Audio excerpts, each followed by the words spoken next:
In the summer of 1314, a force of 6,000 English soldiers marched deep into Scottish lands, confident of crushing Robert the Bruce's rebellion once and for all. What happened over 2 days at Bannockburn would shatter English ambitions and secure Scotland's independence for generations. This is the untold story of the fate of those 6,000 English soldiers caught in history's brutal clash. The year is 1314. England and Scotland have been locked in the brutal First War of Scottish independence for over a decade. King Edward II of England faces mounting pressure to reclaim Stirling Castle, besieged by Scottish forces and one of the last English footholds in Scotland. Edward assembles a massive army, nearly 3 times the size of the Scottish defenders, under his command. The English army marches north in June, about 20,000 strong, including archers, heavy cavalry, and infantry. Opposite them, Robert the Bruce commands approximately 6,000 troops, mostly infantry, organized into schiltrons, tight spear formations designed to repel cavalry. The English confidence is high, but Bruce wisely chooses the battlefield, the rolling terrain near Bannockburn, with narrow approaches and natural hedges, limiting the advantages of the larger English force. On June 23, 1314, the battle begins. The English deploy heavy cavalry with the goal of breaking Scottish lines.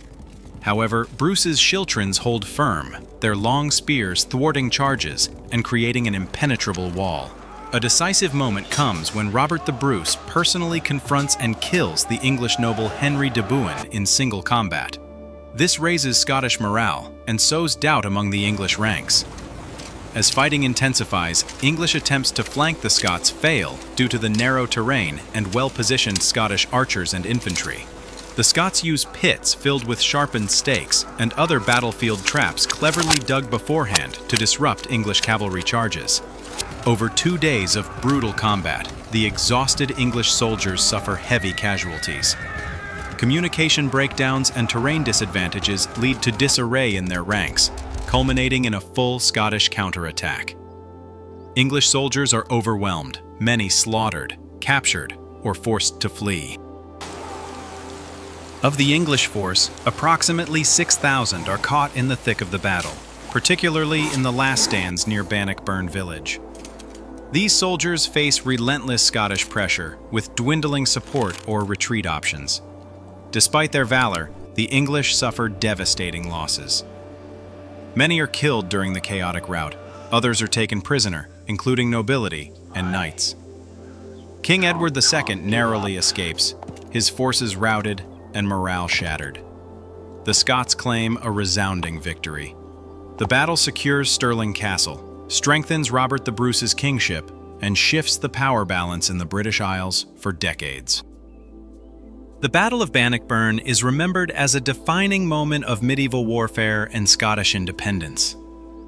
Its military lessons, especially the effective use of infantry schiltrons against cavalry, and the tactical use of terrain, echo in historical study. For the 6,000 English soldiers trapped in battle, Bannockburn was fate sealed by terrain, tactics, and the resolute defense of a smaller but steadfast army. Their defeat would resonate through English history, marking the decline of Edward II's reign and foreshadowing changes in medieval military strategy.